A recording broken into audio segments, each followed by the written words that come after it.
நேபாளத்தில் 19 பேருடன் சென்ற பயணிகள் விமானம் விழுந்து விபத்துக்குள்ளானதில் அனைவரும் உயிரிழப்பு.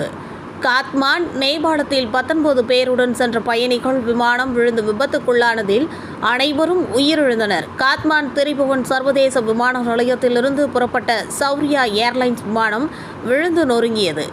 ஓடுதளத்தில் சென்ற பொழுதே கட்டுப்பாட்டை இழந்த விமானம் ஓடுபாதையில் சறுக்கி விபத்துக்குள்ளானது. கட்டுப்பாட்டை இழந்து கீழே விழுந்த விமானம் தீப்பிடித்து எரிய தொடங்கியது. இதனால் அப்பகுதி முழுவதும் புகை சூழ்ந்து காணப்பட்டது. விபத்தில் சிக்கிய விமானத்தில் விமான ஊழியர்கள் உட்பட 19 பேர் இருந்ததாக முதற்கட்ட தகவல் தெரிவிக்கப்பட்டுள்ளது. தகவல் அறிந்த சம்பவ இடத்திற்கு விரைந்து தீயணைப்பு வீரர் மற்றும் பாதுகாப்பு படையினர் தீயை அணைத்து உடனடியாக மீட்பு பணிகளில் ஈடுபட்டுள்ளனர்.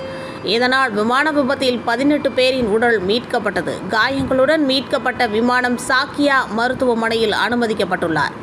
இந்நிலையில் இவருக்கு சிகிச்சை பலனின்றி உயிரிழந்தார்.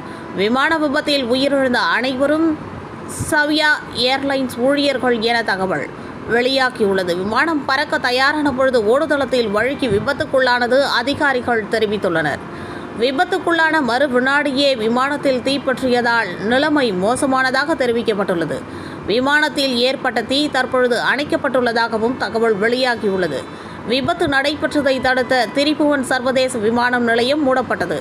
பயணிகள் அனைவரும் பாதுகாப்பான இடங்களுக்கு மாற்றப்பட்டுள்ளனர். இந்த சம்பவம் அப்பகுதியில் பெரும் பதற்றத்தை ஏற்படுத்தியுள்ளது. காத்மாண்ட் திரிபுவன் விமான நிலையத்தில் 2010 இருந்து தற்பொழுது வரை 12 விமான விபத்துகள் நிகழ்ந்துள்ளன. அடிக்கடி மாறும் தட்பவெப்ப நிலையால் விபத்து நிகழ்ந்ததாக கூறப்படுகிறது.